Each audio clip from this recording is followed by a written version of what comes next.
ஆஃபீஸ்க்கு போவோம். இன்னைக்கு என்ன கேஸ் வந்திருக்குன்னு தெரியல. பார்ப்போம். Good morning sir.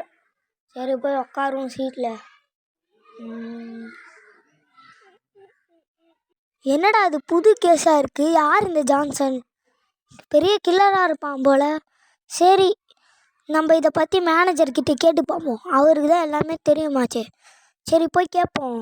அவர் ஏதோ முக்கியமான விஷயத்தில் இருக்கார் போல். சரி ஓடி போய் கேட்போம். சார், ஒரு கொஷின் கேட்கணும். யார் சார் அந்த ஜான்சன்? அவரை பற்றி கொஞ்சம் சொல்ல முடியுமா? சரிப்பா தம்பி, நீ அங்கே போய் உட்காரு, நான் சொல்கிறேன். ஜான்சன் அப்படின்றவனுக்கு ஒரு ஜாக்குன்னு ஒரு தம்பி இருக்கான். 2 பேருமே அண்ணன் தம்பிங்க. ஆனால் 1998 தான் அவன் கொலை பண்ண ஆரம்பித்தான். ஃபஸ்ட்டு 2 ஸ்டூடெண்ட்டு கொலை பண்ணான். டார்ச்சராக இருக்கு. அடுத்து வீட்டில் டார்ச்சர்னு அவங்க பெற்ற அப்பா அம்மாவே கொலை பண்ணான்.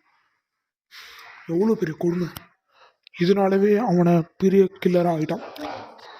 அது மட்டும் இல்லை, ஒவ்வொரு தடவையும் அவன் கொலை பண்ணும் போதும் மாஸ்க் போட்டு அவன் கொலை பண்ணான்.